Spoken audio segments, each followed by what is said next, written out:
Welcome to The Important Stuff. My name is Bradley Valentine, here with Tommy Gibbons on the left side of your screen. Today we're talking about the Bible. Last week we talked about some important things about us being Christians, what it means to follow Christ, and where you hear from Christ, of course, is the Bible. So we're going to talk about the Bible. To start off, we're going to talk about how we read the Bible, how we apply it, and then we're going to talk about our Bible facts, some interesting facts for ourselves, some for me, some for you, Tommy. So, Tommy, why don't you start us off with your Bible application? How do you apply it? How do you read it? Tell us about that. Yeah, basically, I'm kind of just going through it as I see fit right now. Mm-hmm. So I started with Matthew, I got through John, and then I started Mark and I started Luke, Yeah. but then I jumped straight to Acts. Okay. And so I'm in Acts right now, going through that. Um, but as far as like applying, like what I do with it, like how I use it is like the first thing is I use it to continuously build my relationship with Christ. Mm-hmm. Because by reading it, reading the word and everything like that, I'm understanding him, how he lived. Therefore, the more I'm in that, Yeah. the more as things come into my life, I have more of a Christ-like reaction. Yeah. So I use it that way. And then also I dig in there. I'm kind of teaching myself to do this now as far as jumping in for like the nuggets of wisdom, you know, especially like finances, marriage, Mm. overall Sure. relationships, Yeah. things like that. Just kind of picking those, narrowing those down and going through those. And then that way, I'm being a good steward towards everything God has given me, So are you and doing not it just. like you're doing it twofold? Like one, you're going through books, chapter by chapter, verse by Yeah, I'm verse. actually going through reading the Bible, Right, right. but that doesn't stop me from like, oh, okay, Solomon has some, good Mm-hmm. advice, so I'm Yeah, going to go read what he has to say about, yeah. you know, all the vanities of the world and Sure. how he applies what he had. Yeah. So I'll jump around in that regards because it's even, I've jumped ahead in John when I was Yeah. reading that, to read specific verses and things like that. So it's not but I'm still kind of reading through, if Yeah. that makes You're sense. like, I So, don't want to spoil it, but also I'm reading about other things that are going on in the Bible. well, I mean, like once you come to Christ, you understand the Bible, right? Old Right. Testament is before, Jesus is coming. Gospel is Jesus is here. Yeah. Acts of Revelation, Jesus is coming back. Sure. You know, so you have that base, right? Yeah. Because I'm not gonna lie, I'm gonna force myself to get through the Old Testament, Yeah. but I know when it comes to certain parts in there that they're gonna be more difficult. Yeah. Like don't get me wrong, I've you know jumped around in Isaiah and stuff, and that's awesome stuff. Yeah. But like the earlier stuff, Deuteronomy and stuff like that, it's just like, oh great, let's go read about laws, Yeah. and stuff like that. So but I'm gonna get through it because I feel like I need to. Mm-hmm. It's a personal thing Yeah. for sure, but that whole book, beginning to end, is the representation that we have of God. Right, right. And then of course Christ is the visible image, the actual image of an invisible God for us. Mm-hmm. That's why it's part of why he came. But yeah, so I do that, and then the last thing I'll kind of use the Bible for is if I notice a change in mood, Okay. right? So like, oh, I'm a little more frustrated today than I should be. All right, well, let's go in the Bible and see what it says about, frustration, anger, things Yeah. that associate with that, or, Yeah. and I kind of use it that way, if I'm feeling like, it's a heck of a day, I'll read some text specific to, joy and what joy is, and, being content in the Lord and things Sure. like that. So, Yeah. but yeah, those are the top three, I guess, ways I Yeah. apply, the Bible to me and how I get, go through it. I think that's good because you have to just get down at one point and read it, right? Even if your goal isn't to learn a specific subject, but also there's so much application, like you Yeah. said, whether it's a certain subject or a certain emotional state that you're in. The Bible probably addresses it one way or Yeah. another. And so I like that. I like that method. Uh, for me, there's a couple ways. There's my own Yeah. personal time, and right now I'm kind of slow rolling it. About 3 to 5 verses a day. I read Okay. it. I read it out loud. Write down some notes, and starting with Genesis. And at this pace, it's going to take me about 16 years to go through the Bible. And I like did the math and everything. But also, Carrie and I read the Bible every night together, usually about a chapter a time, full books. We haven't always done this, I can but ask you a question. yeah. Is it y'all together one reading, or y'all each have your own Bibles reading through it when Uh, you read together? I'm not sure I understand your question, but maybe I'll answer it. We read one book at a time. I Okay. read it out loud. She Okay. reads Yep. she reads with me. I got you. Yeah. Um, Follow along and all that. Yeah. Okay. exactly right. She's reading the Bible. I'm reading it out loud from my Bible, and it gives us like a chance to talk about it as a couple. Yeah. And when you read it together, like at attention like that, you just take something away differently. And, I went to Bible college and we both read through, Carrie and I went to Bible college and we both read through the Bible. Like you take an Old Testament class and a New Testament class, and part of it is you have to read through the whole Old Yeah. Testament and the whole New Testament. So we've at the very least we've read the whole thing at least I got once, you. right? And so there's a couple ways. There's the way I do it myself. There's the way I do it with Carrie. And I would say, like, for you or anyone else, like, I think reading it together, like with your wife, there's just something different about it, because we can address the things that are on our minds, and oftentimes we're thinking about the same thing. Like Hmm. in John, one of my favorite books in the Bible, it's very about like the divinity of Christ. And a lot of Muslims, for example, will like fight against, like, Jesus never said, "I am God, bow down and worship me," right? But He says that a few times. when you read through John, it's like it's crystal clear, you know. But you sometimes when you just read through and like read the verse of the Yeah. day, again, reading through the verse of the day is better than nothing. But sometimes when you just read a verse here and there, you don't really get the full context, Yeah. and I think Well, that's it's almost one. like this,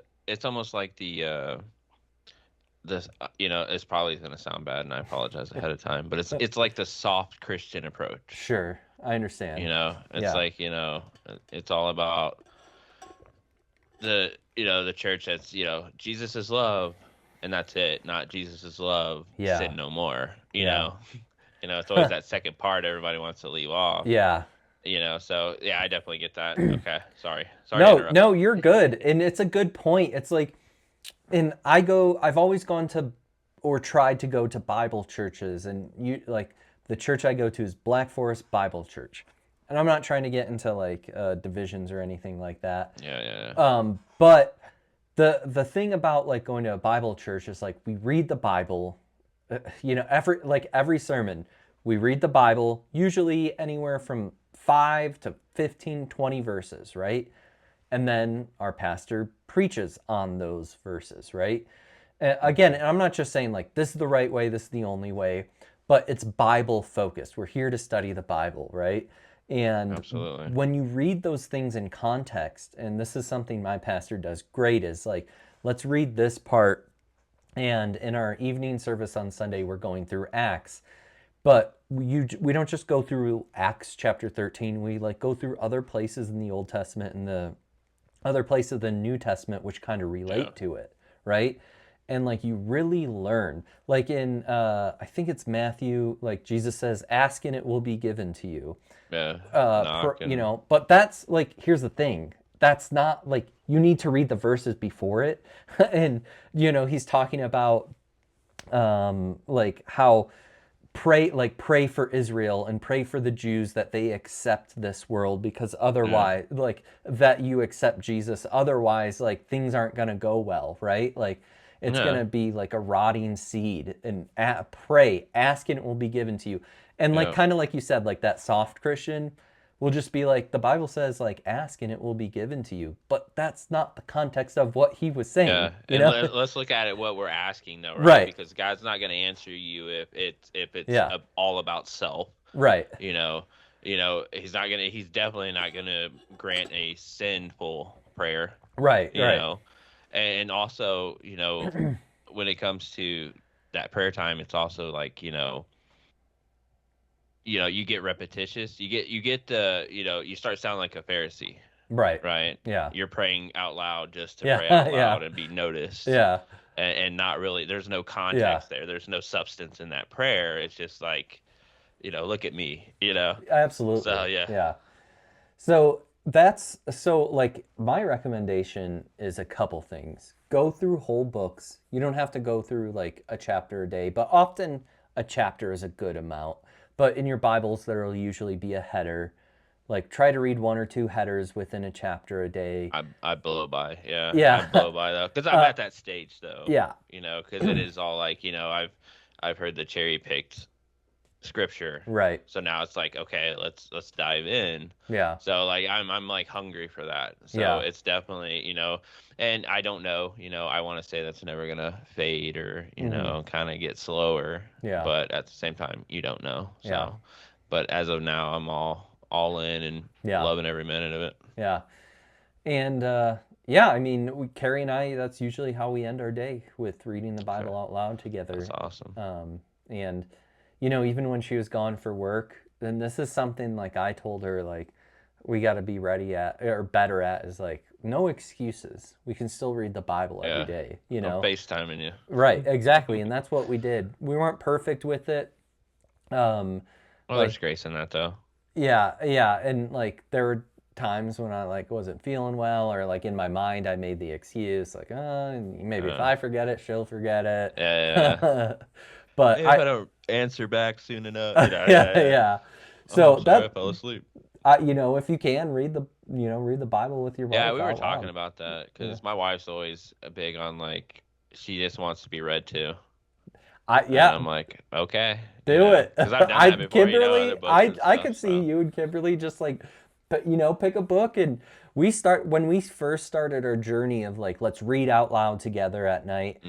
I think I don't know if I told you this, but we started with Ezekiel, and Oh boy, and it's not an easy book to start with, Yeah. and we're like, oh my gosh, it's long, it's hard to understand, it's brutal, but yeah, so that was where we started our journey, and we've gone through like so many different books, and like some books are easier, Yeah. and it's funny, one thing, and this is the last thing I'll say, is like you kind of learn about writing. Like Ezekiel was such a unique writer. Paul, when he wrote his letters, his epistles, is such a unique. I love his writing. Yeah. The way he writes is like I don't know how to put it, like a cranky dad all the time, who's like sometimes using analogies, but usually just straight up talking to you. Yeah. And I forget, we read Hebrews a couple weeks ago, and I was like, some people think Apparently, nobody knows who that is. right. Some people say it's Paul, and we read it and we're like, no way Paul wrote that. Doesn't sound like him at all. So that's the last thing I'll say, but those are my recommendations. And yeah, I mean, I think we're definitely like probably starting tonight, and I think we're gonna crack open John. I love it. John. Yeah. The That's the first best place to chapter of start. John is one of the best chapters in the Bible. Oh, it is. Yeah. I sent you a picture of my screen on my phone. It's Yes. the first verse. Yeah. So. Yeah. Cool. But yeah, so I mean, it's definitely good stuff. So yeah, I mean, that's some good stuff there for sure. I do like the reading out loud. Yeah. Because it was always trying to find a book to read to my wife. Yeah. Because that's something she's open to. Sure. But it's also like, what better book to read? Absolutely. Together than the Bible. Yeah. So yeah, I love it. That's gonna definitely be happening. I love it. I'm excited. You'll have to keep us updated with how it's going. Yeah. All right. So, some interesting facts, and these are facts that like we find interesting, right? So Yeah. Tommy, I think we each have 5. You go 1, we'll talk about it. I'll go, then we'll go back and forth. What if we hit a lot on the same because we don't We know what we each other might. put? We'll see. Let's see. I'll tell you if it's I have something the So, same. all right, I'll go with the first one. Everybody probably knows this, but there's no way you can't say this is interesting. The fact that we have these 66 distinct books written over 1,500 years Mm-hmm. by more than 40 different people. Yeah. But caveat off of that, and it be so concise as it is, Okay. like What do you mean? so perfect in the way, like you can almost flip anywhere in the book, in any of the books of the Bible, and there may be a small margin, but you're more than likely going to find Jesus in there somewhere, Okay. you know. Yeah. And then I don't know if you've ever seen that infamous picture with the marks Yeah. as the timeline and then all the colors to Yeah. cross reference and how crazy that is. Yeah. Like I don't even think if one person in one lifetime could write a more perfect book. You know what I mean? I'm looking for that picture right now. Um, I found it. Yeah. I'm gonna I thought that put a was the coolest thing. screenshot of it on the on the Bible. On the screen. Sorry. Go That's on. awesome though. Oh no, I was just saying that. I mean, it's like it's so concise, but it's also the clarity that's there too. Yeah. Right now, of course, there's some stuff in there that is definitely hard to get the old head around, Sure. but that's okay because we don't have to. We're never going to get it right anyways. Okay. So it's okay to be okay with things that you quite don't understand. That Yeah. doesn't mean don't try to learn what that is. But at the same time, it's one of those things too, right? Because yeah, people like when I read the Bible, I read the things like, when God tells us to you know, basically submit to authority, right? Yeah. It's Yeah. that's God put them in place, pretty Mm-hmm. much. That's me paraphrasing horribly. But Yeah. but that there's comfort in that, right? Because you can have if you're a Trump guy or a Biden supporter, Yeah. Kamala Harris, whatever, Mm-hmm. God's ordaining that. Yeah. It's not, it's like one of my favorite things John MacArthur always said, and this has to do with like the global warming people. It's just like go outside with the aerosol can. It's not going to do anything. We're not going to destroy this earth. Right. You know. And as a Christian, if you think that's the case that we can, then it's just like okay, we got to kind of go back and let's get back in our Bibles. Especially the Revelation part. Yeah. So, but yeah, so I think it's interesting that way. Yeah, I think I don't know. You said everyone pretty much knows this. I don't think most people really understand unless you really understand like spend a lot of time studying your faith or the Christian faith. I don't really know if people know that it's written over all these different years, that so many people wrote it. So while to you that might felt like, well, I just said an obvious one. I don't think it's that obvious, I did think say it was interesting though. It's very interesting. It's definitely interesting. And I don't think a lot of people actually know that, I think people think like a couple guys wrote it. Or did Jesus write the Bible? Did God write the Bible? I don't think people know that. So, and my number one is kind of an extension on that. And it's that the Bible is full of so many different literary genres, from history to poetry to prophecy to letters. There's just, it's not just a history book, right? It's not just a story book, if you will. It's not just like. But they are historical documents. Yes, they absolutely are. It's not a history textbook. Right, exactly. Correct. It's not just this happened, then this happened, then this happened. And like you can look at different books of the Bible, like Proverbs, which doesn't really tell you much of what was necessarily going on. It's like a wisdom. Like it's about how to be wise in God, right? And like we talked about the writings of Paul. Those are literal letters that were sent, handwritten and sent, and those are in our Yeah. Bible. It's such a weird thing if you think about it. Like our religious texts are like it's like a scrapbook almost, you know? Yeah. Like someone Well, yeah, wrote a it's because poem. even like I recently found out that there's believed to have been like a third Corinthians letter Right, yeah. that never got, that Yeah. I think because like between one and two, like something obviously Yeah. happened, Yeah. so they make that assumption, which is it's cool, right? It's like it's what do they call those keepsake books people make?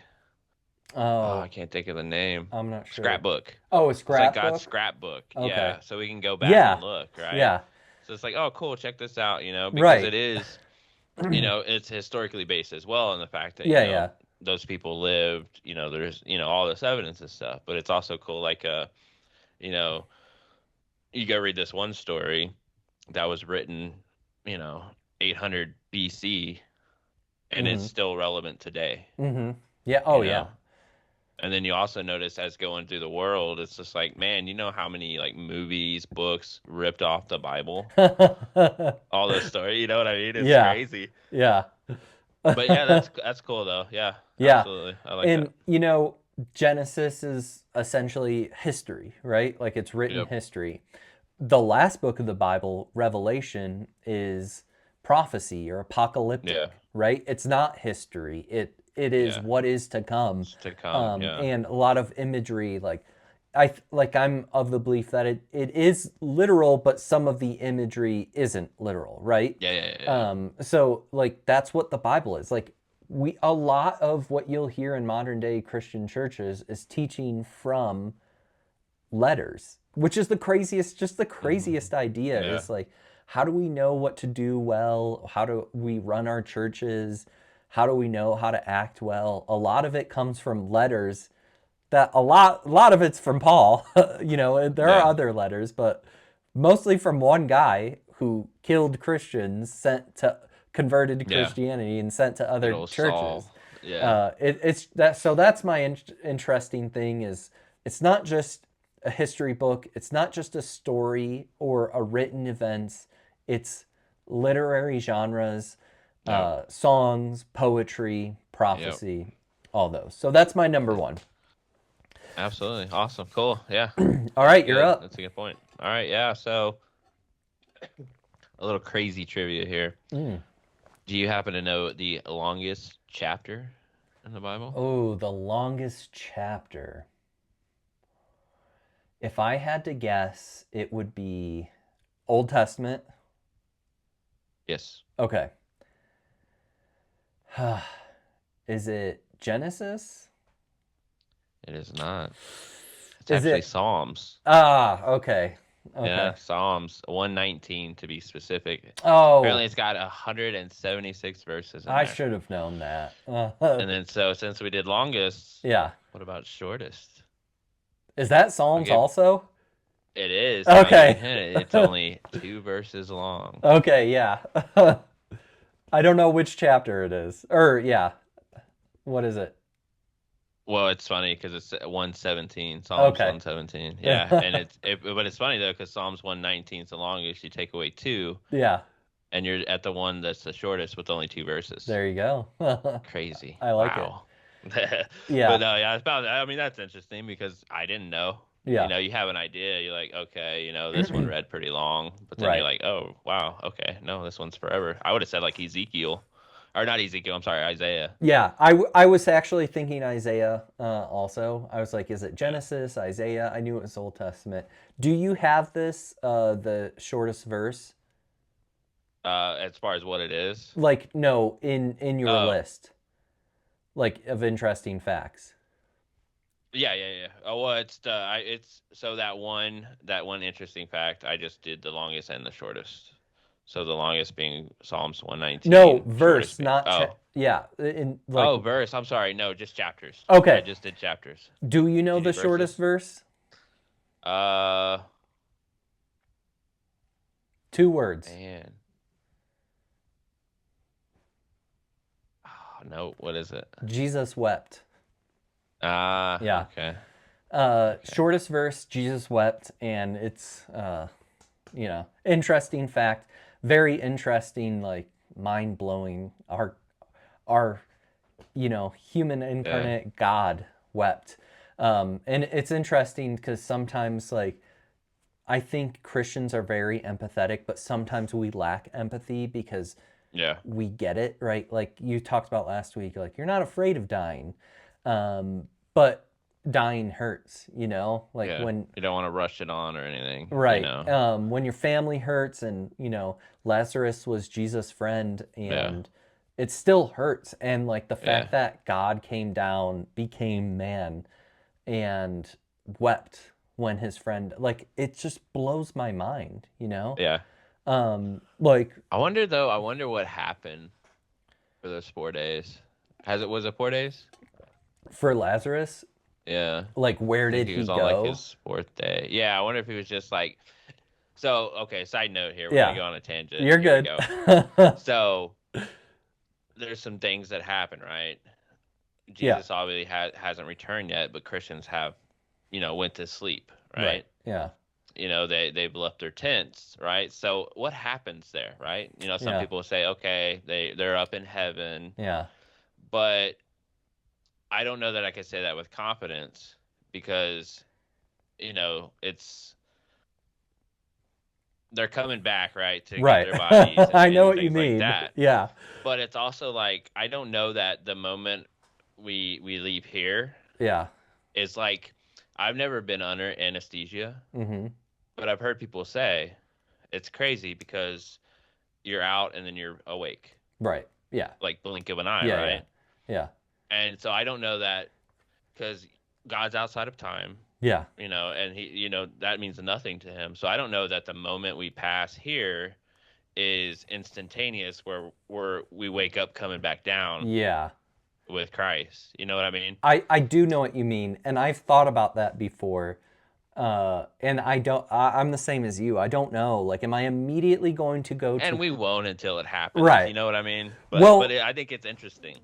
like, am I immediately going to go to heaven? Like, is it heaven A, heaven B, like the final heaven, right? And depending on our understanding of eschatology and the millennial kingdom and all that, like, but kind of what you said, like, I have been under anesthesia, and like you go under, like they count back to 10 or whatever, Hmm. you fall asleep, and then all of a sudden you're awake again. So I wonder, is it like that? But that's a good point. Um, yeah, I like that. All right. Because it says when Christ is coming back, what's he coming back like? A thief in the night, a twinkle, Right, right. like boom, and it's just like, well, maybe, Yeah. because it's also like people don't. Another funny thing, and I'm sorry I keep us on the No, you're side good. tangent stuff, but when people say, right, oh, when I get to heaven, I'm gonna fish all day. Yeah. Yeah. I'm like, oh, really? You're gonna be on your cloud playing your harp? Yeah. I was like, the way I understand it, right? And again, baby Christian, Yeah. the way I read into this is once we enter heaven, we have absolutely no idea what it's gonna be like. I Like agree. what that awe, I that agree. awe of being in the presence of God. Yeah. That's mind blowing. Do you think you're gonna care if the the streets are gold or none of Right. that's gonna matter, I and it's I just I kind crazy. of agree with you in the sense that like as a non-baby Christian, I don't think that the Bible definitively tells us and that we Yeah. can understand. Yeah, and then of course and it's definitely a debated thing, I'm sure. Right. Yeah. But at the same time, I see things like it tells us, and I wish I had verses written down. I should have written it down. I didn't know I was talking about this tonight though. But we will be like angels. Mhm. It's like, okay, well, what do angels do? They do the will of God. Yeah. They worship. You know, like you could spend eternity just worshiping God, and Right. that will be more than enough. Yeah. Yeah. Because I don't think we can process what that will actually be like, Yeah. right? Because you could probably see that, right? And I may have been guilty myself of this, trying to get into the mind of God. Oh, yeah. That ain't ever happening, you No. know. Yeah.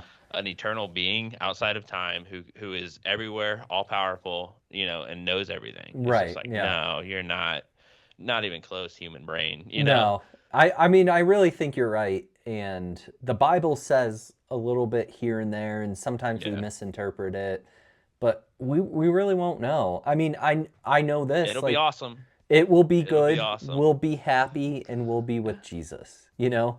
Yeah. And it'll be Well, eternal.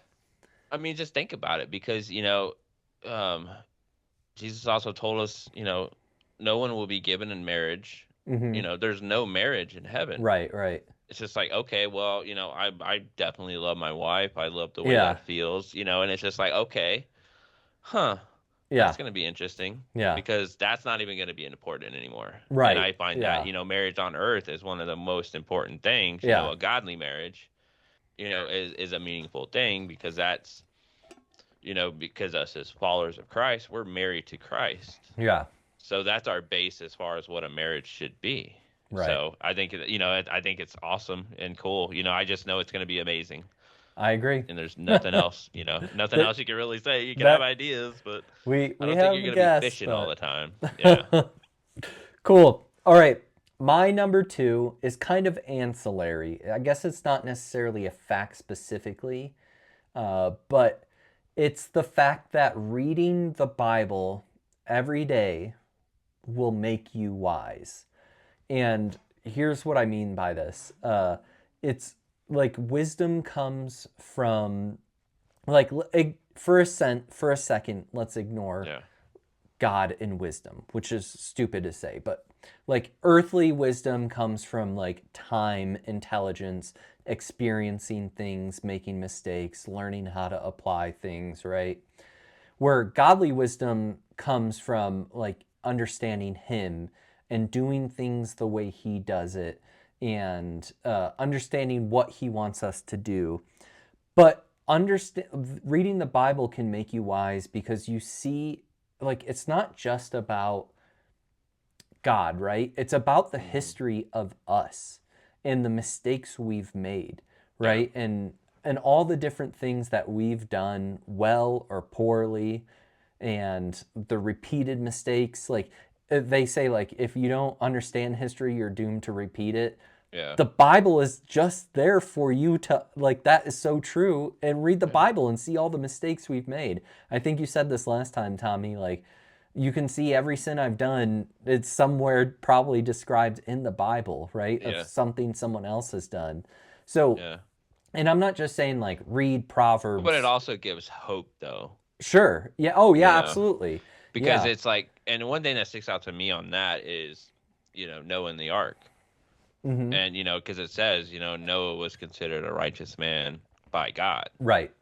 And look what happened after the flood, subsided. Yeah. He was found in his drunkenness, Hmm. and it's just like, a man, a righteous man. Yeah. I don't think that took away his righteousness either. I just think that it was his falling, right? Because we're all going to fall at some point, right? Now, of course, we don't have the rest of the story. Did he, wake up from his stupor and continue to get drunk? Sure. We don't know. But I would still say that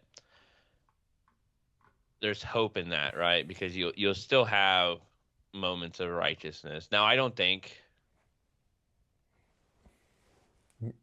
for me it's all going to be a byproduct Hmm.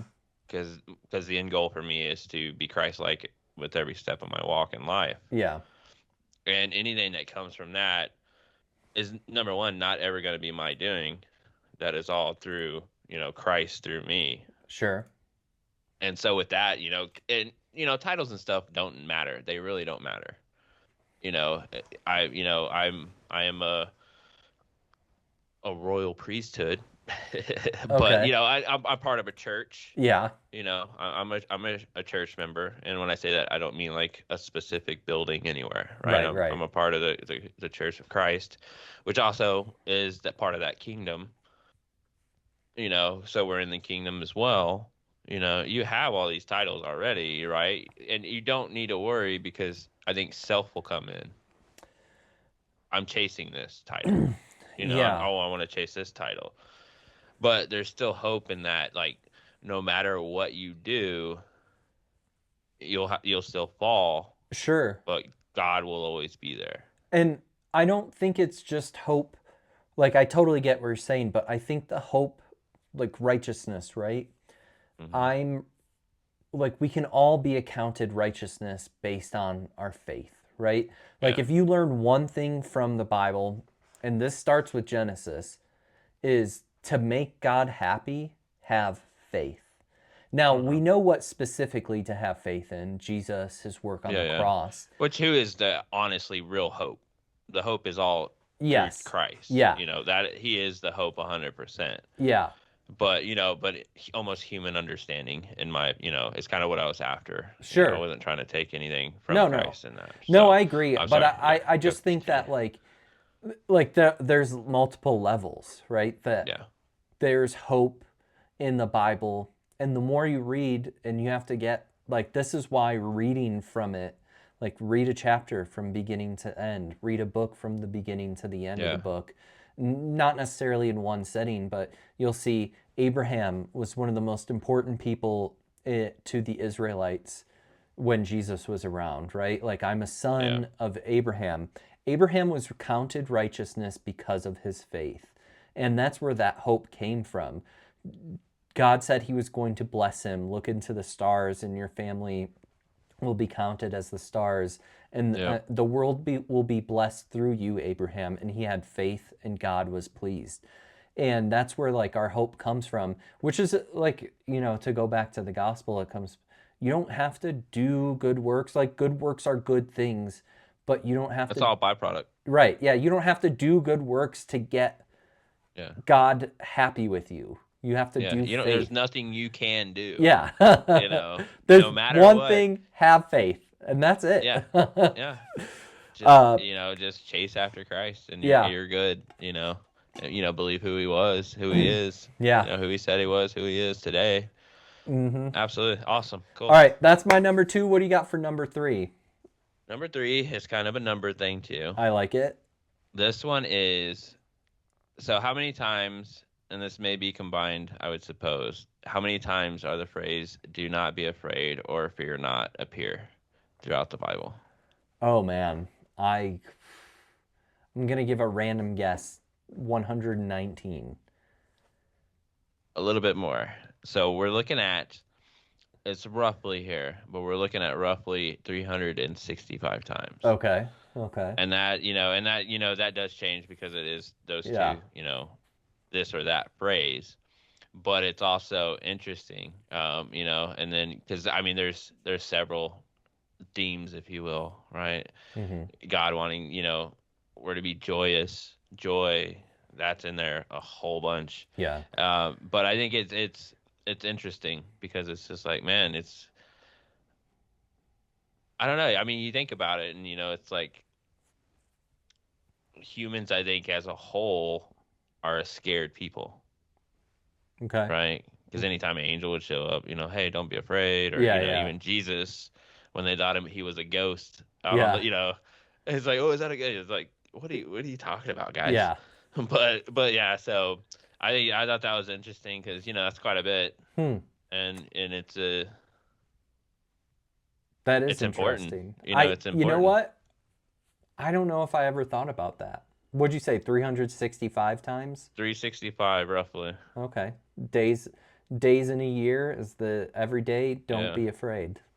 yeah. Yeah, There you go. kind of works. Yeah, I mean, but that's so true though, right? It Yeah. goes back to the fear of death and things like that. Yeah. There's so much security in Jesus Yeah.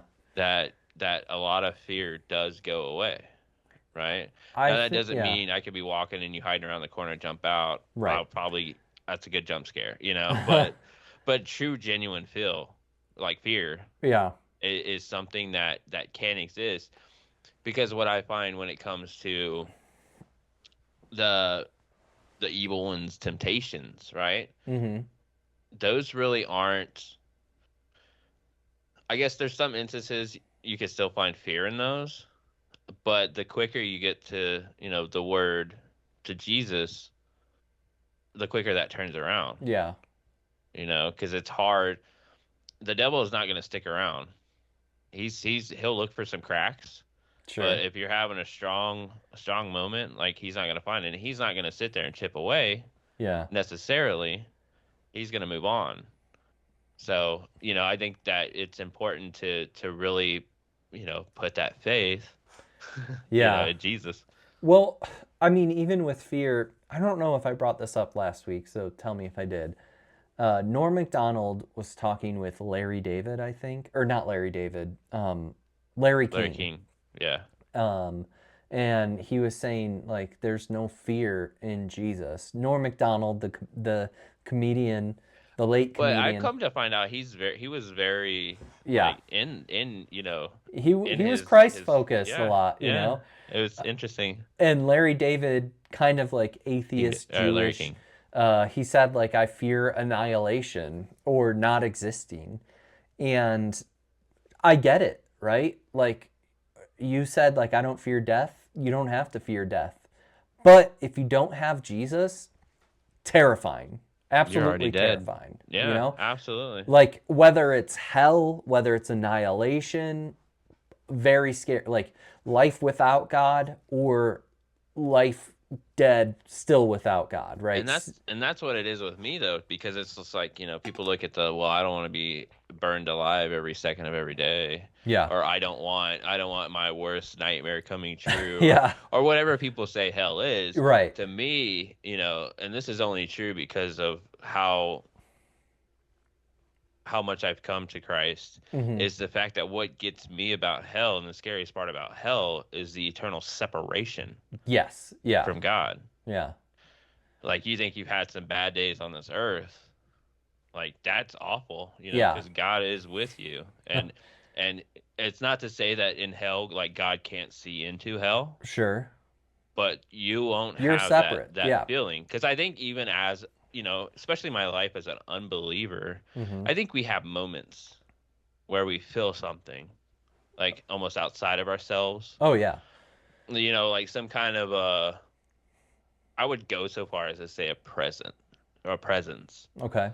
And then of course you could flip that, because there are some times when it feels a little like a chillier presence, and Yeah. that's probably the evil one, doing his thing. Sure. Sure.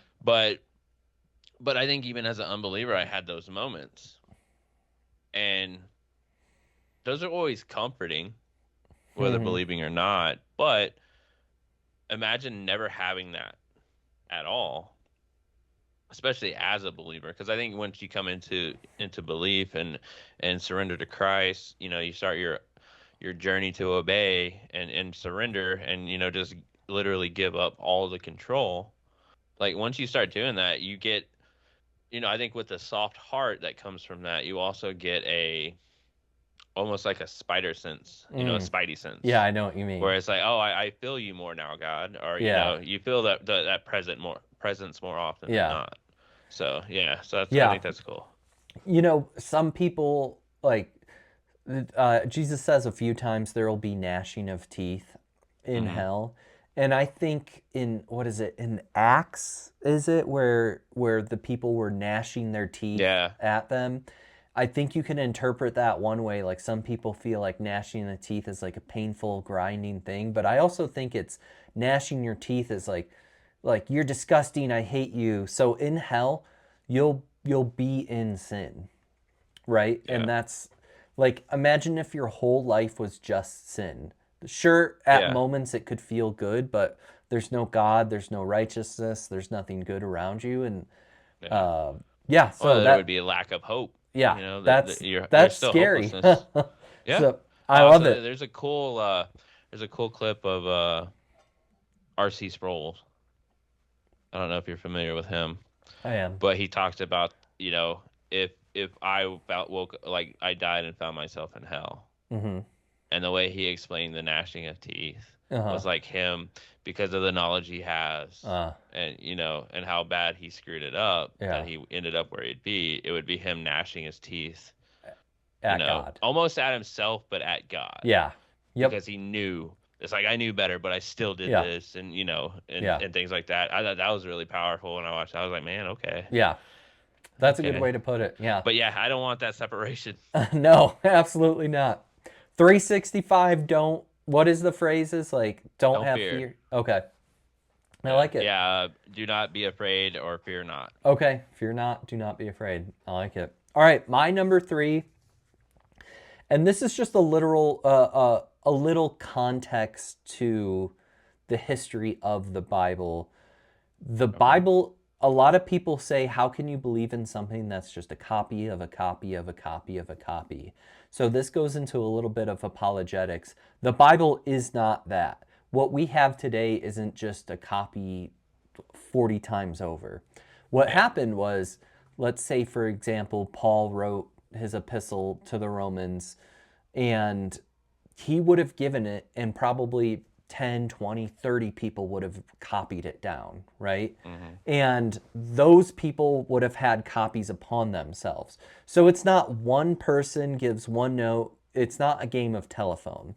And that's Yeah. what a lot of people think it is, because people just made this up. One day, like an atheist argument was made against the Bible, and that was said. I don't know who started Hmm. it, but that's just absolutely not a fact.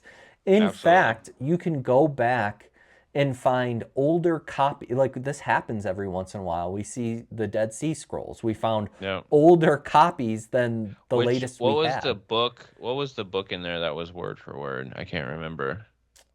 Wasn't Uh like oh, Isaiah. I think it's Isaiah. Isaiah. Yeah, Yeah. yeah, yeah. It's And like it word for word, nothing, right. Yep. And it's like, okay, and that was like 1,000 years, I think. Yeah, yeah, Like that was the exactly. oldest at the time or something, that Mhm. oldest dated back or something like that. Yeah. So that's simply just a bad argument against the Bible.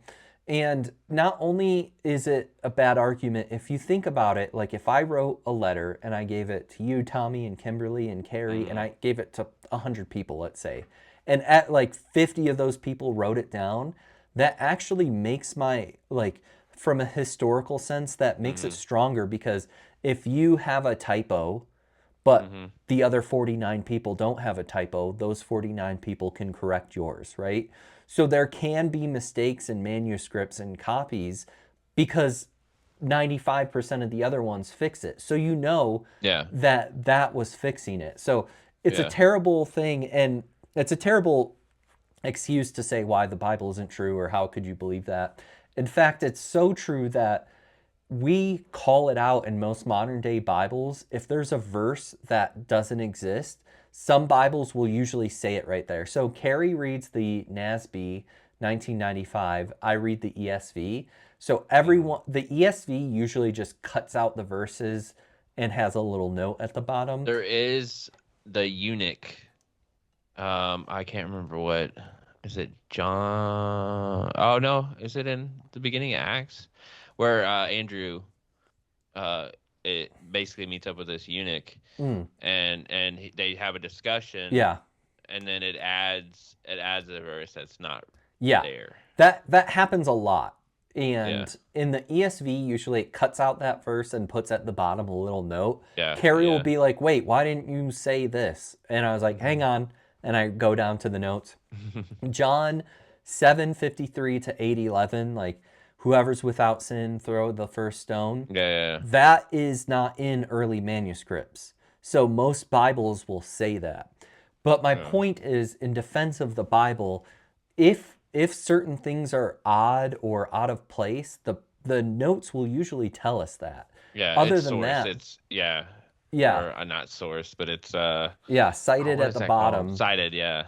And so, other than that, like if you're reading the Bible, you don't have to worry that it's a copy of a copy, like someone played telephone throughout 1600 years till we got the King James version. That's not it at all. It was very well kept, documented, and But even then, like even before the written word, like yeah, it was written down, right? It's okay. The culture at that time were very good at telling stories, sure, right? That was their paper, and then that yeah, moves on, and then passes down to like, okay, we're gonna start writing this down. But my whole argument for that is the book, getting to the Bible, it tells you to check anything that's going to call it something else that's not in here against this, mm-hmm, which works every time, yeah, right? Every time somebody's tried to add something, right? John Smith or things like that, and all these extra books, they don't.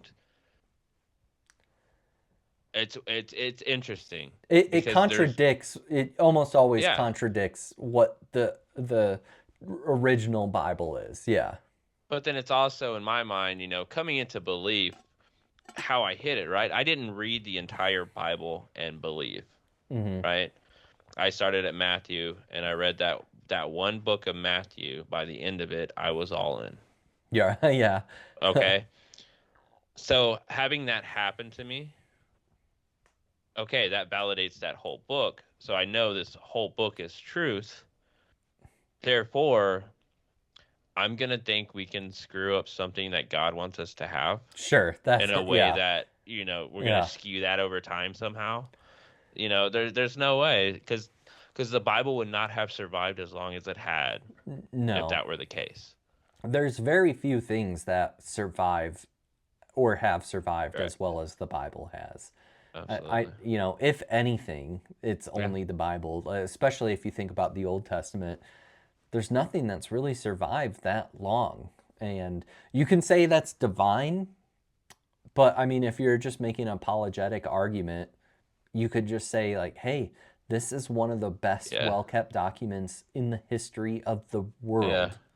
But if it's not true, though, look at this, though. If the Bible's not true, why do things we call things the same things we call them in the Bible? Like, the Bible gave us names for things, Oh, yeah. right? Yeah. It's like because the Bible didn't call the sky like the blue thing, and then here we are, Yeah. thousands and thousands of years later, calling it the blue thing instead of the sky, or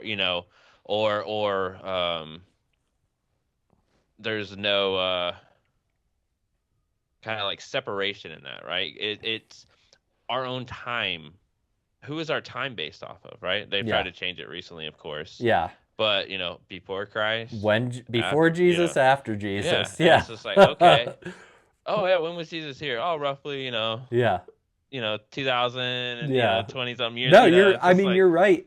Without the Bible or Christianity, like our whole society is different in a yeah, worse way, obviously, we would yeah, argue. But like there are so many things even in the secular world that we base off of because of the Bible. yeah, Yeah. yeah. Even if you just take the 10 Commandments as they are, Right. Yeah. like there's nothing on that list that's good. Yeah. But and this is coming from me. I've only been a follower of Christ less than a year, but Uh-huh. I've known my whole life. Yeah. Oh, okay. It's wrong to murder. Right. It's wrong to lie. It's wrong, Yeah. and You it's should just like, treat your okay, parents well. well, Yeah. yeah, it's like, okay, wow, interesting. Huh. How'd I get to that on my own? Yeah. That came from somewhere. That didn't come from like, salt water that crawled, something crawled out of, and you know, Yeah. something that came from nothing. Yeah. Like that came from somewhere, and that's imprinted on us. Mhm. And it's just like, oh yeah, okay, that's random. Don't worry about it. It's random. Yeah. It's some random department in the seawater. I like it. All right, that's my number 3. The Bible isn't just a copy of a copy of a copy. It's a Yeah. well-restored document. All right, what's your number 4? Well, we can get on our conspiracy tinfoil hats. I like it. So Enoch and Elisha. Uh-huh. Well, they're the only two people as they never died. Died. Yeah. They were just taken, Yeah. and it's just like, oh, cool. Huh. Which is interesting, because you do see Enoch and you're like, oh, wait a minute. Does this mean the book of Enoch is true? And it's like, no, it's a different Enoch. Yeah. And, Yeah. look up that stuff, the Apocrypha. Is that how you say Apocrypha. it? Yeah, why that's not credible. Yeah. I like Wesley Huff. I do too. He's really good at explaining Yeah. like why that's not included. Yeah, I agree. And again, it's the same thing the Bible actually tells you to do is go read one of those books and put it to the gospel and see if it lines up. Mm-hmm. Probably not going to line up. Right. There's a little bit of extra stuff maybe. But Oh, yeah. But even then, I think that's fascinating, because I think even God took Moses' body. Nobody knows where he was buried. Right. God buried Moses, and Yeah. it's just like that's so awesome. Genesis 5:24. Enoch walked with God, and he was not, for God took him. And I think that's where by faith, and then we go to Hebrews 11:5. By faith, Enoch was taken up so that he should not see death, and he was not found because God had taken him. What a crazy thing, like that he should How not cool see. would that be? Yeah. Yeah.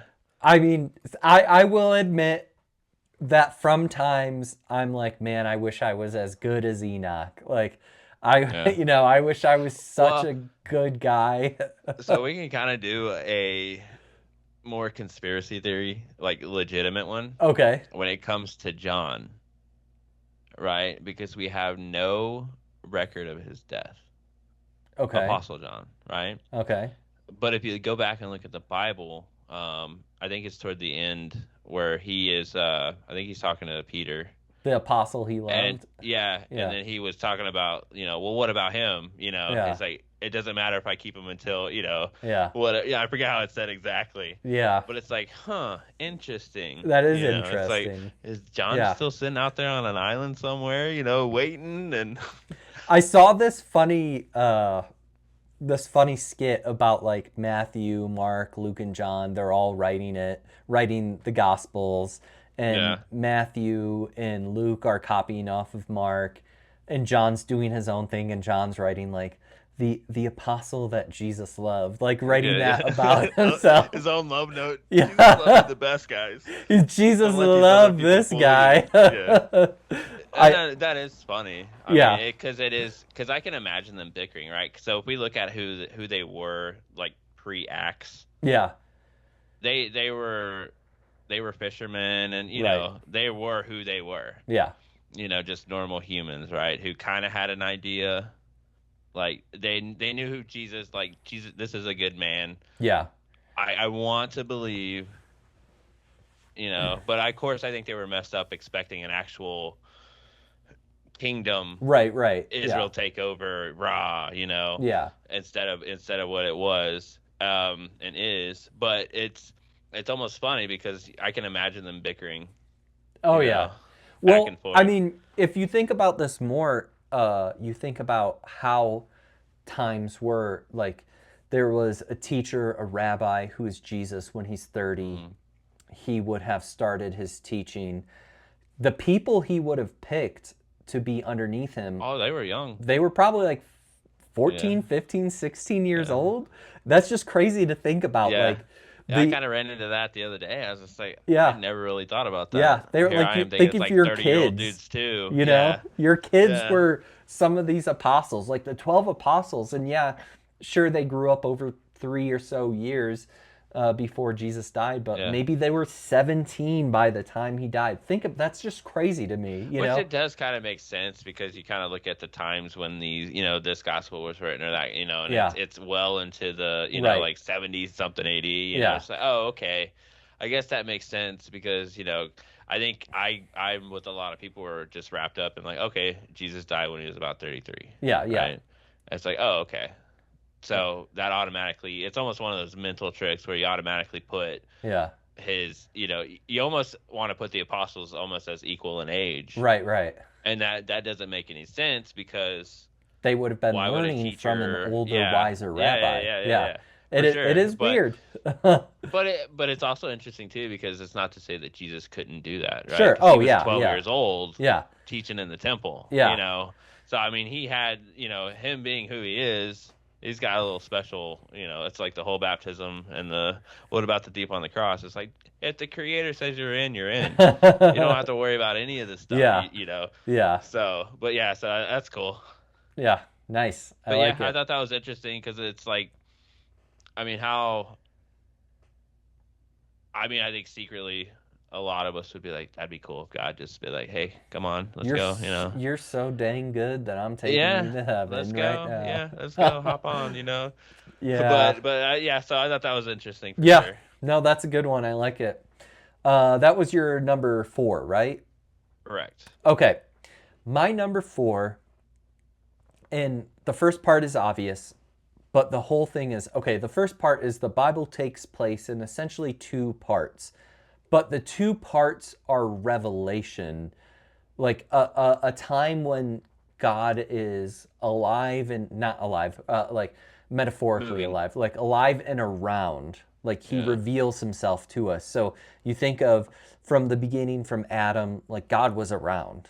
Uh, Yeah. and sure, he wasn't always physically present, walking around, but like But he, it's what we're getting back to, right. And that's, right? he, When he was yeah, there, he would talk to people, and then he stopped, right? He stopped for 500 or so years. yeah, And then he came back this time as a human, physical present, yeah, like in Jesus. And then there was 33-ish years of revelation, and then Jesus was still around a little bit, and then it stopped again. yeah, So my point is, like, it takes place in two parts, but those two parts are important because they're like when God was present, revealing himself yeah, in a different way. I know he still in a sense reveals himself, but then he became quiet, came back, revealed himself, yeah, and then is quiet again. And yeah. again, we still have ways to hear from him. We have the Bible, we have the Holy Yeah, we have Spirit. prayer, we have Yeah, yeah, the that's helper, not yeah. my point. It's just like it's weird to think that there are some people who lived for generations, hundreds of years between Jesus and when the Old Testament ended, where it was like, what was going on, you know? Yeah, And basically, Israel was conquered during that yeah, time, and God was quiet. But the fact that you and I are talking right now, and God is quiet again, I don't mean that in a bad way. Like, obviously, He reveals yeah, Himself, yeah, but like we live in those times when he's not walking around, he's not talking to us actively. So yeah, that's just an interesting part is when you read the books of the Bible, those are the times when God was on the earth for hundreds of years, and then he got quiet, and then he came yeah. back and got quiet again. For a long now it's been like a long time. So Yeah, but I would say to that too, though, like my view on that would be that, like Jesus Christ was the final revelation, right. right? Yeah. That was the mystery that was solved Yeah. was Jesus Christ, right? So I think as a person in Christ and married into that union, I think when it comes to any kind of revelation, it's it's done in that sense. Yes. I think the next revelation will be for the non-believers on Judgment Day, Oh, sure. Yeah. because it's like, every knee is gonna bow. So, you're gonna be that's gonna be a wide awake, like Yeah. an awakening, a jarring moment, right? Essentially, so this was almost one of my facts was like the Bible is like the beginning and it tells us the end. But Yeah, but I kind of changed it to this in a sense like this is the revelation, and like you said, yeah, Jesus isn't coming back to earth until the end essentially, right? And the beginning, like as we know it in Genesis 1:1, is how we understand time because like you said, yeah, God is without time, but it's the end as we understand it and know it. yeah. It's the But beginning as and we but yeah, understand and it and know it. that Yes. has been revealed, right? Right. Because we have that in Revelation. Yes. Yeah, so I mean, and I get that, and I think the only revelations to come, because again, and this is 100% all opinionated, like I have no degrees in any kind of theology or any Uh-huh. kind of education when it comes to that, right? I got what I read in the Bible and my puny little human brain, Sure. but it's fascinating because I think that's an issue with a lot of, I would even say churches these days is what people want to focus on, Mm-hmm. right? Because you can almost ask, walk around and ask different, sects of Christian, like, hey, are tongues still a thing? Right. Are, a prophecy still a thing? Is, because, it's like, okay, well, was Jesus the last prophet? And Right. it's hard to kind of gauge that, because I think part of spiritual gifts that we receive, you know, I would say that there's probably a little prophecy in there, but it's not going to be prophecy. Is like one of the worst things people can say to me is just like, oh, I God gave God talked spoke to me, right? Right. Because that's Yeah. going to go any kind of way, because the moment they utter a sentence that goes against what's in the gospel, Right. what's You in the better make sure Bible. this is biblical. Yeah, You yeah. know? It's automatically like, Yeah. whoa, because I think Yeah. that's what happened with other religions is, these people thought they were probably talking to angels of God, Sure. and in a way that was true, they just happened to be a fallen angel of God. You Okay. know, Yeah. the angel who masquerades as an angel of Yeah. light, and they think they're actually receiving revelation in a godly way. Yeah. But it's just like they missed the part in the Bible when it tells them to check things against the Bible, Yeah. and then here we go. We have these offshoots of the other religions that aren't quite lining up. Yeah.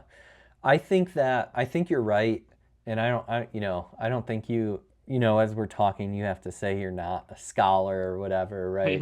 Um, We'll at flash least, a at least to warning on the us. And screen. if I don't think we're saying anything crazy here. It's just like, are there still prophets today? Probably not. Like I Yeah, haven't seen one. And usually, when someone calls themselves one prophet, they're usually using it for some sort of yeah, immorality, right? yeah.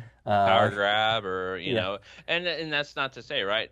I'm not a prophet, so I can't say if there's prophets or not. I you know, and like, do we speak in tongues? And like Paul basically said, when people in the ancient church were uttering nonsense, Paul said, like, what are you saying? And he was hmm sarcastic, and his like speaking in tongues was a gift from God to spread the gospel quickly, early. Do and I almost think that's what it is because I've I haven't done a ton of research on it and stuff, but when I hear people speak in tongues, I take that as to mean like when the Spirit was poured over the apostles, and and Peter said, yeah, and they heard their specific language, yes, right? that's what So it says in Acts. Yeah, yeah, and so I don't think because I think plenty of things have been uttered in tongues right. that are just gibberish nonsense. I don't think there's language behind that. Now, if you started speaking in tongues and all of a sudden you're like you're quoting the gospel perfect in French or something, That would be I'd be like tongues. I'd be like, Yes. okay, Yeah. okay, It's you know, you're right. And that's my point is like the revelation period, the period when we're like actively doing something that's being recorded and God giving to us. Like yeah, that's basically over. yeah, And that, like you said, the apostles learned tongues, different people's languages, and that's what it's described as in the Bible. yeah. People who you go to like charismatic churches, IHOP, what have you, and they start uttering nonsense. I'm sorry, they're lying, And then we or got some rattlesnakes here, guys. yeah, It's just like, where's the line? they're It's either lying yeah, or delusional or demon possessed. I'm yeah, sorry, like there's yeah, nothing in the Bible that supports that. In fact, the Bible says the opposite. So that yeah. And the way I look at that too, because it's interesting because especially as the power of the Spirit gave to the apostles, hmm right? They were still able to do miracles, and signs and wonders, right? yeah, I don't think we're necessarily going to see that from us probably not. at Yeah, this stage, right? yeah, Because if you think about it, they were trying to get that going. God was trying to like finally get it through people's thick skulls that hey, we killed the Messiah, yeah, which had to happen, of course, right.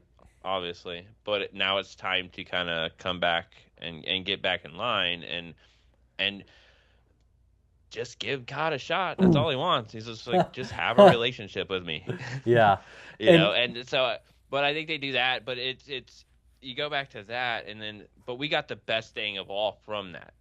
oh yeah, We have God dwelling inside of us, yeah, which we didn't have before Jesus. absolutely.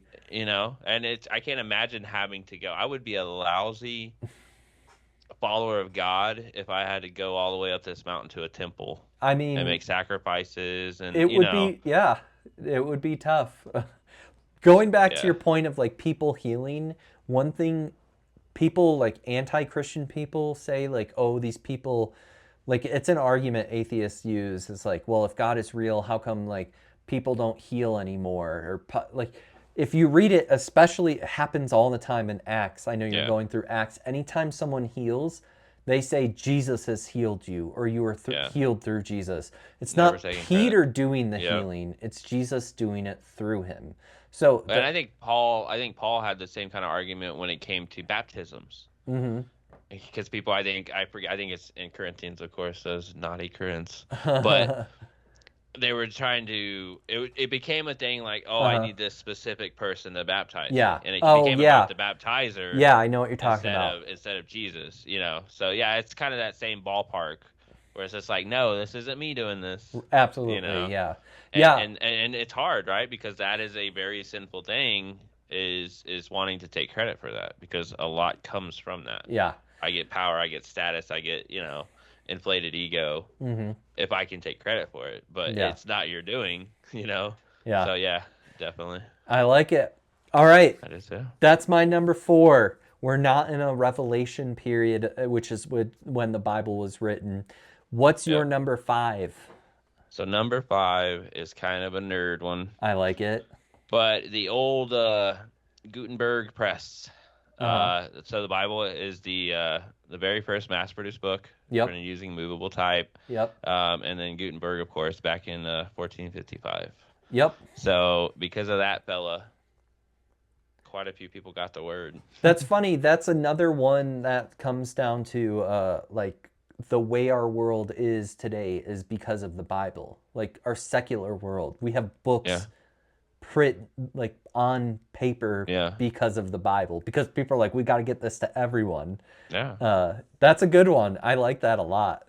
yeah, Uh, I think I think it just goes to show that the Bible has like the time has not just destroyed it, right? It yeah. hasn't just been this myth that's evolved over 2000 years or And 2500 years. I'm pretty sure it's still the number one bestseller today. Yeah, I So and Christians, there's something about me. I'm always like, I need another Bible or a different type of yeah, Bible. There's probably 10 of them at least in my house, if not 20.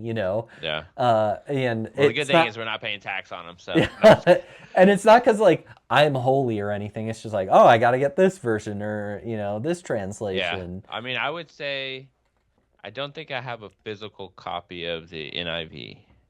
Okay. But I got an ESV, I got Yeah. an ESV study Bible, Yeah. I got a King James, I got a New King James, and then I go through my main Bible I read is the MacArthur Study Bible with NKJV. NKJV. Yeah. So I've been going through that because when I first read, so I read Matthew in just King James, Okay.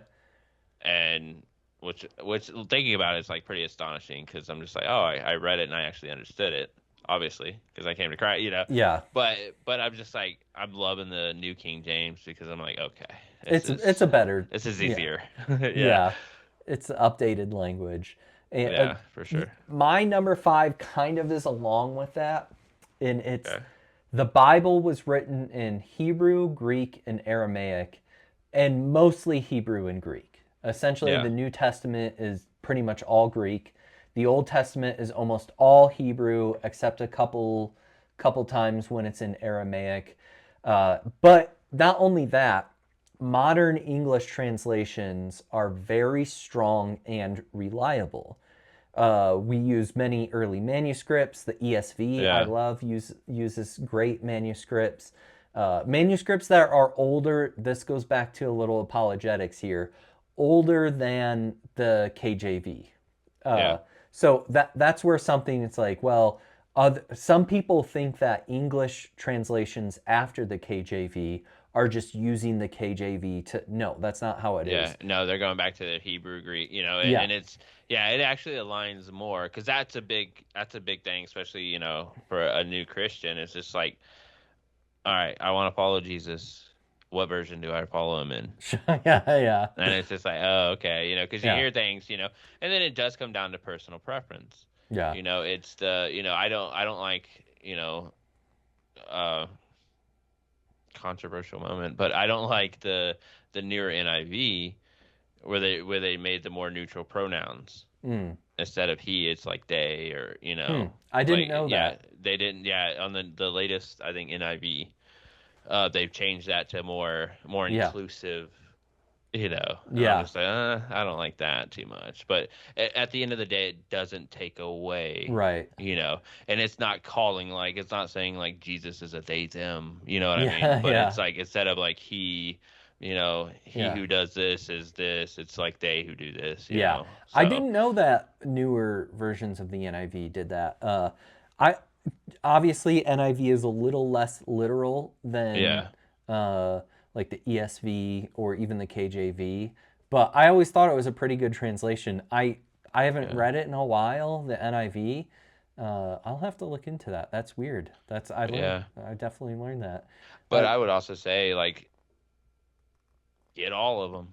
Sure. Yeah. Jump around. I like to read one in one day and then be like, oh, cool, and then it's like, oh, how Yeah. different. Oh, but it's different, but the same, because that will give a little comfort as well. Yeah. Because it's just like, well, here I am reading the ESV, and it's like, man, this sounds more modern Mm-hmm. than definitely than the King James. Raw. Yeah. But Yeah. but if you compare, it's just like, okay, it's language that works, but it's the same. Well, Yeah. most of them. Do you know who Josh Howerton is? Yeah. Uh, what do you? I'm not trying to hurt your feelings or anything, but No. Josh Howerton. I was watching this video where he's talking about tithing, and I'm not trying to Oh be a jerk boy. or anything. Controversial. Yeah, No, I'm just kidding. I'm not trying to be a jerk or like, just hear me for what I'm saying. He was talking about tithing and how like Jesus says we have to tithe. And in Matthew 23:23, Jesus says, "Yes, you should tithe, but make sure you're doing other important things too." And I'm like, "Hang on a second." So I pull up Matthew 23:23. It doesn't say that. So I'm like, "Well, I'm reading the ESV. So let me check like What version did he read? NKJV, not there. Okay. NASB, not there. NIV, not there. I check literally, I'm on the Bible app at this point Yeah. on my phone. I'm like, nothing says that. I'm like, is it in the Passion Translation? We No. didn't say King James. It wasn't in the King James. Okay. You It had me was worried for a it minute. was only in one, and it's like he kind of butchered Don't that be verse. New It's in the Living. New Living Translation. Ugh. And I'm Well, like, I don't. So I don't. Full disclosure,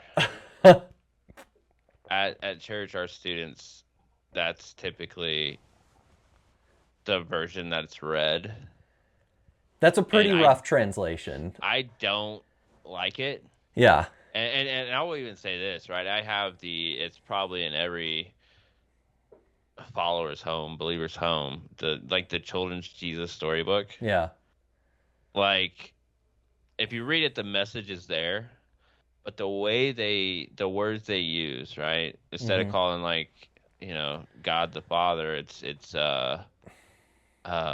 Daddy, and I'm just like, That I don't yeah. like that. So I edit while I'm reading. So I'm like, Father, this, Yeah. instead of saying like Daddy, But I think it's fascinating. But yeah, I've had a hard time with the NLT. It's okay. Here's what the ESV says, and I can use any other translation. Yeah. Uh, Woe to you, scribes and Pharisees, hypocrites, for you tithe mint and dill and cumin and have neglected the weightier matters of the law, justice and mercy and faithfulness. These you ought to have done without neglecting others. That does not sound like Jesus is saying, yes, you should tithe, but also do this. No, he's saying you focus on tithing when you Yeah. should be focusing on justice and mercy and faithfulness. My point is this: when most of our translations are very, very strong, some of them are garbage. Oh yeah, yeah, And again, I'm not trying to be like to the people in your church who are using the NLT. Like 99% of you can probably get the point, anyways, right? Jesus is still our I think, Savior. but I will say this when it comes to youth groups. Now, granted, I've only had dealings with very, very limited dealings Yeah, with youth groups in general, right? Because yeah, I definitely wasn't there as a youth.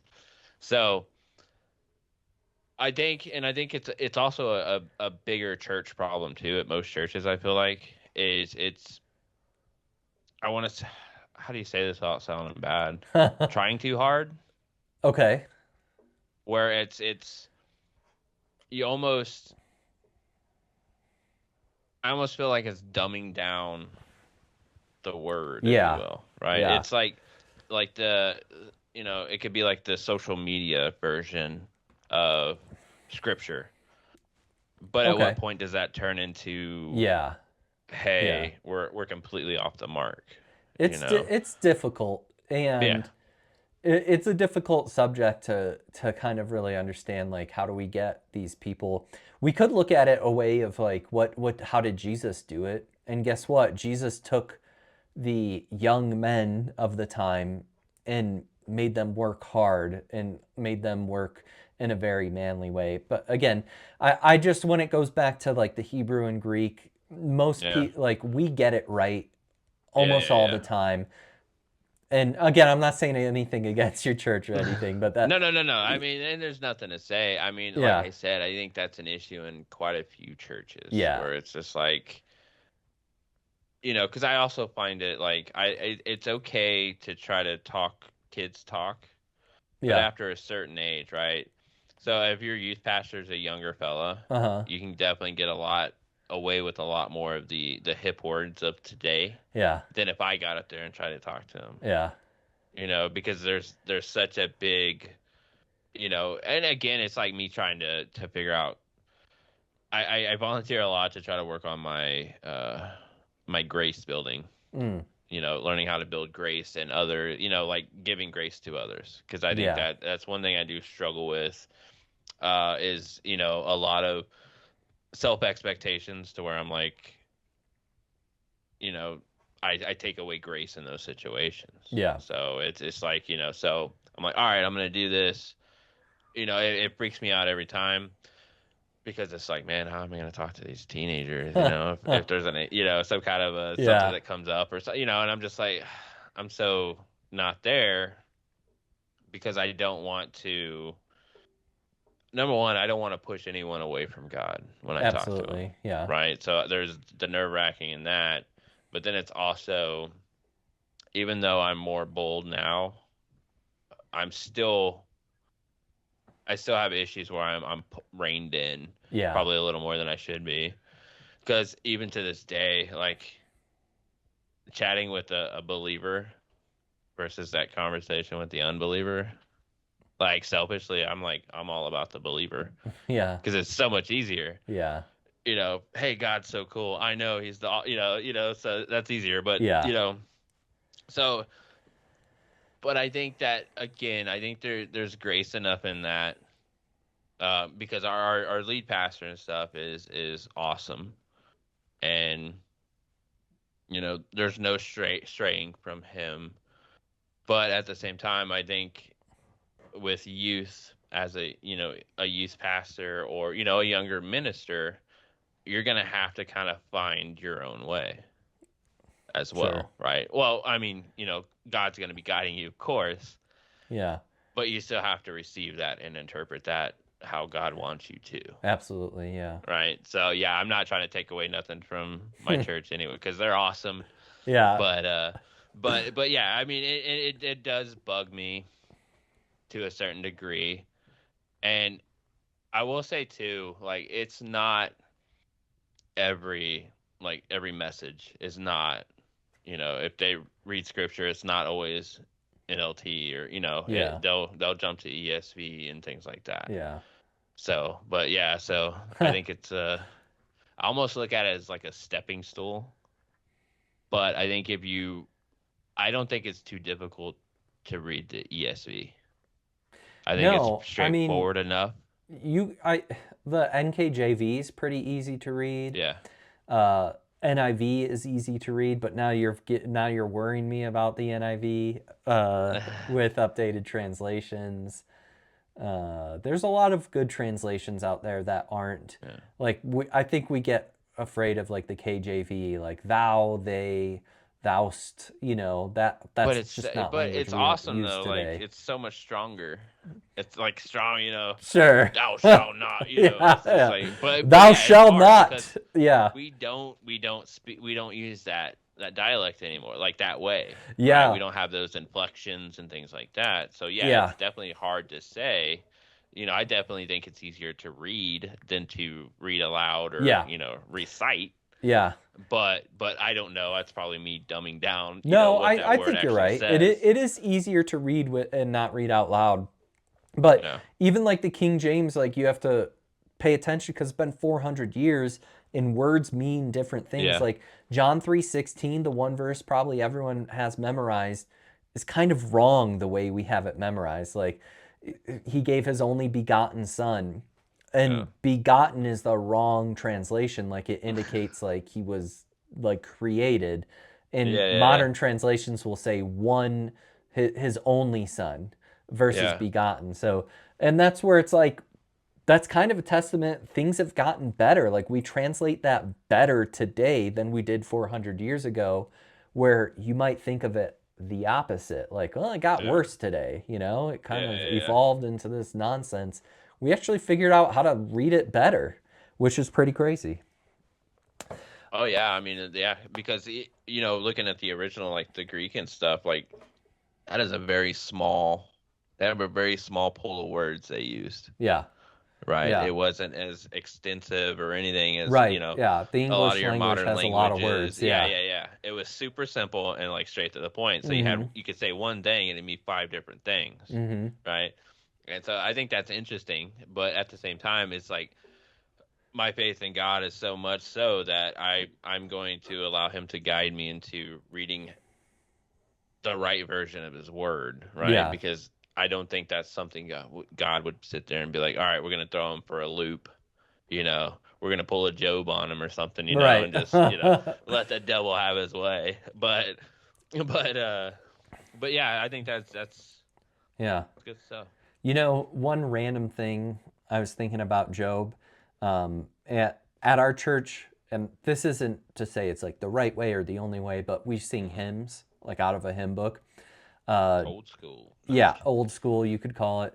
There's a song, "It Is Well with My Soul," and it's a hymn that was written in the late 1800s by a guy. He lost his son. His son died, and then he lost his business in the Chicago fire of 1871, I want to say. And Oh, wow. so he tried to start up a business in somewhere in Europe, and he was going to go with his family to Europe, and but he couldn't. He had to stay home for a little bit. So he sent his wife, and I think he had four more kids on the boat to England, right? On Yeah. that boat, it crashed and almost everyone died, including his children except his wife. And like you brought up Job, and we sang that Sunday, and I just thought about it, and I'm like, man, Oh, wow. this guy had it tough. All five of his kids died. He lost his business, everything, and then he Yeah. wrote a song, "It Is Well with My Soul" because of Christ. Uh, Yep.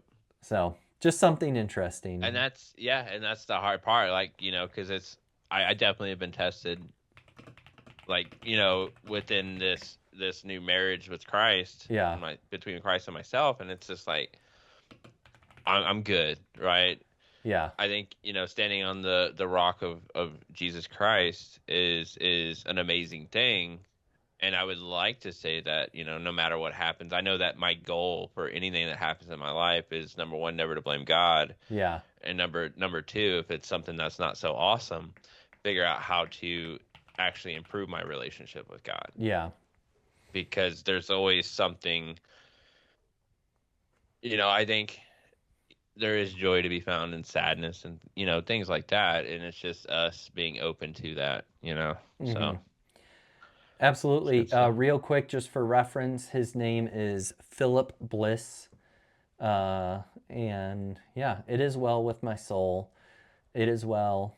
Though Satan should buffet, through trials should come. Let this blessed assurance control that Christ hath regarded my helpless estate, and he hath shed his own blood for my soul. It is well with my soul. So Oh, man. And he said, what was his last? Philip Bliss? bliss, like ignorance is bliss, bliss. So that has to be a stage name, or was his name legit Bliss? That's his name. Yeah, Wow. Okay. So yeah. there's probably something there too. He was born in the 1800s. That's awesome. Yeah. It's a good song. Uh, Okay, all right. I'll check it out. Those Wrote down on are Philip. our 5 facts and the important stuff. Although that was all important, we're going to talk about Jesus Yeah. being the Word. Tommy, do you want to start here? Where do you want to go with this? So basically, the way I did Jesus is the Word. Of course, I got John 1:1 sitting Yep. right here in front of me. Yeah. And then I'll read it real quick if you don't mind. I would Just love John it. 1, I would 1 love through it. 5. And this will be the New King James Version. Okay. So we got in the beginning was the Word, and the Word was with God, and the Word was God. The same was in the beginning with God. All things were made by him, and without him was not anything made that was made. In him was life, and the life was the light of men, and the light shineth in darkness, and the darkness comprehended it not. Oh, that's such a beautiful, beautiful bit of scripture there. Absolutely. To close it out, I'll go 1:14. Okay. And the Word became flesh and dwelt among us, and we have Yeah. seen his glory, glory as of the only Son from the Father, full of grace and truth. And the reason why I wanted to add that is just to like, it's kind of like if A equals B Yeah. and B equals C, then A equals Yeah. C. And I'll let you go, but the reason why I just say that is like people are like, well, it never says anywhere in the Bible that Jesus is God. Well, this just says the Word is God, and then it Yep. says Jesus is the Was with Word. God. If A He equals was, B, yeah. B equals C. Yeah.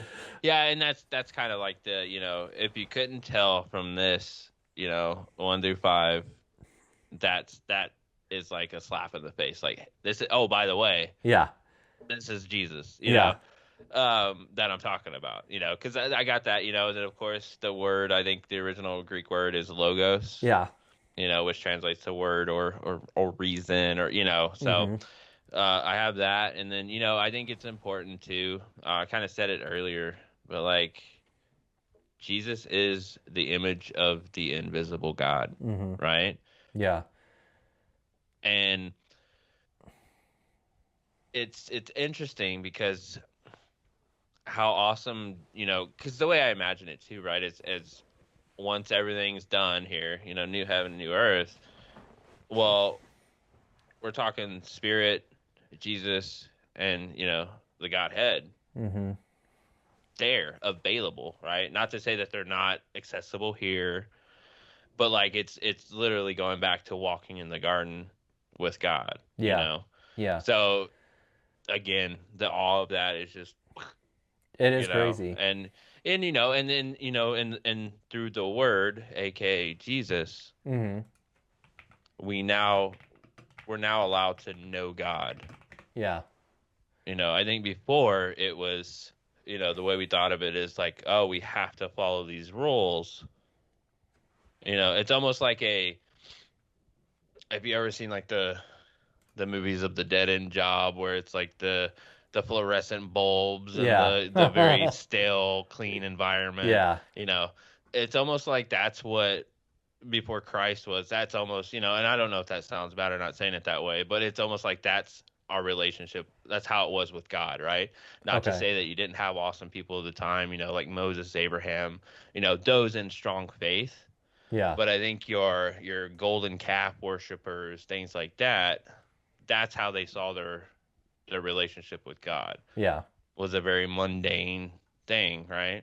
And not to say I wouldn't be there right there with them if I was, before Christ, because it's easy to be that way today, yeah, right?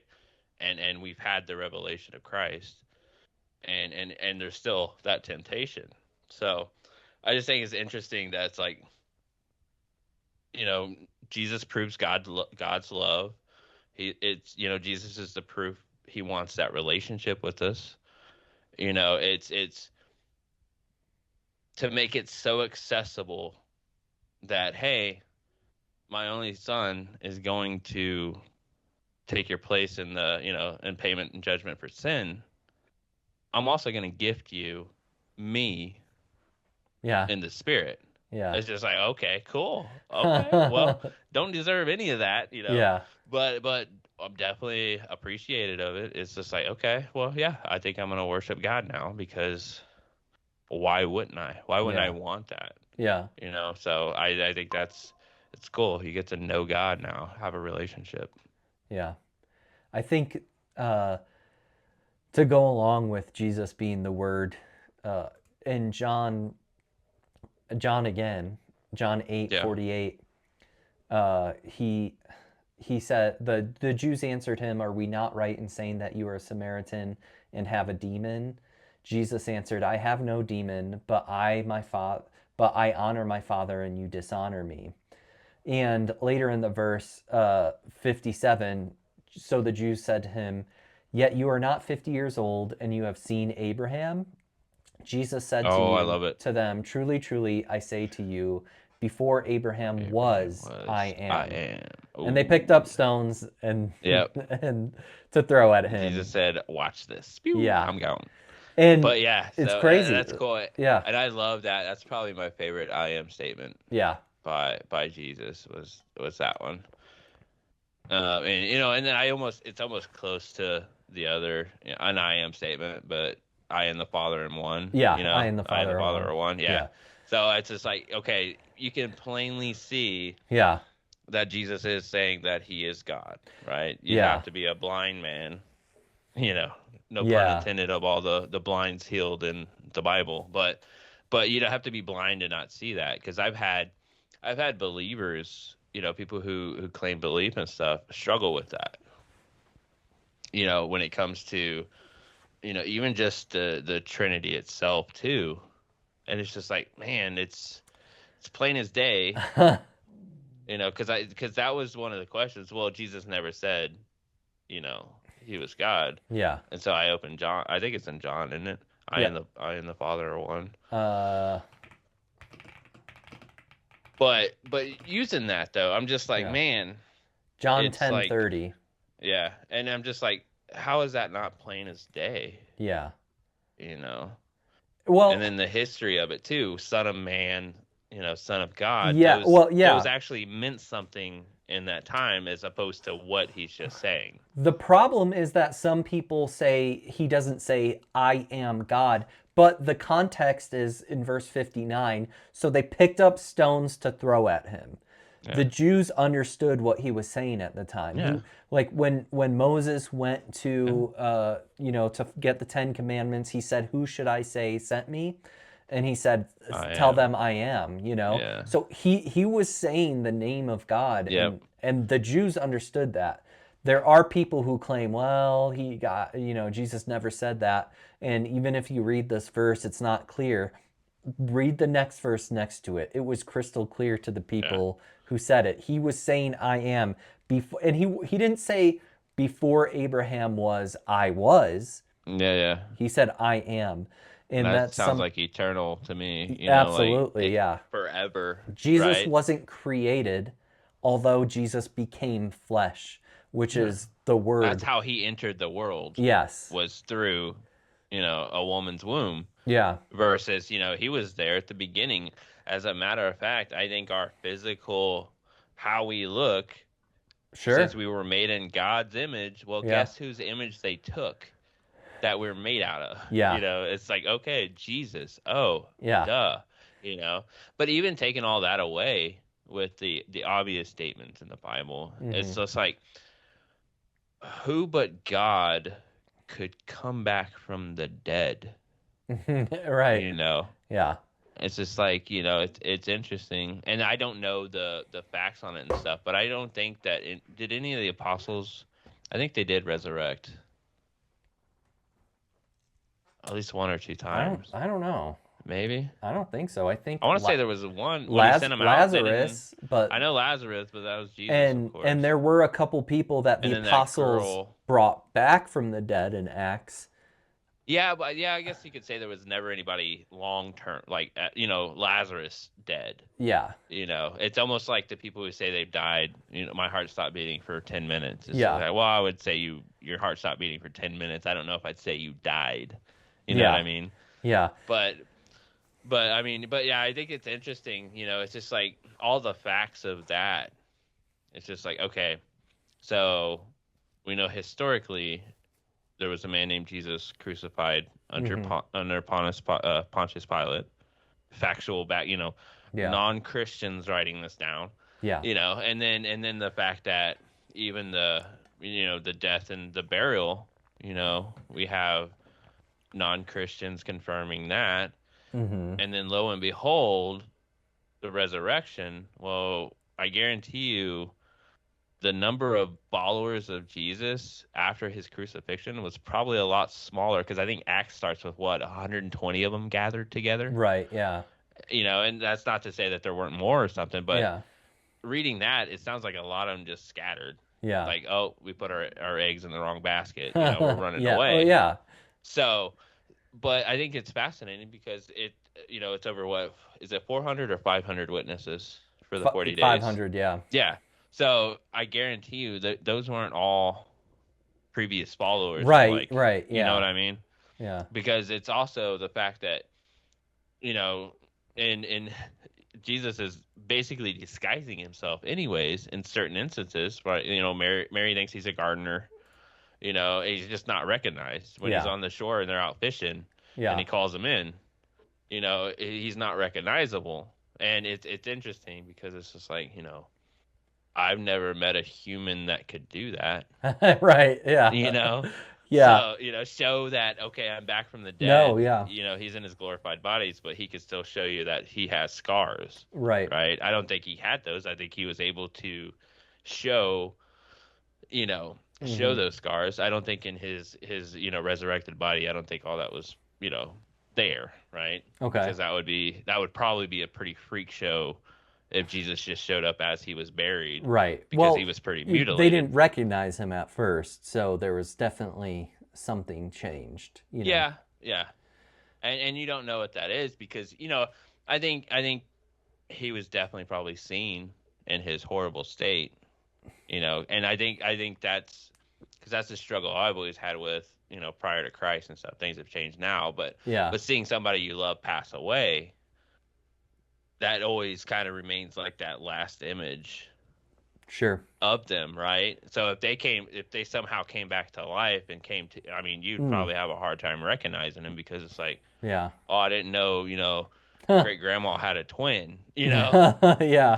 But I think it's just interesting. It's just like you're not gonna find a more concise, better story anywhere else No. with anything else, Yeah.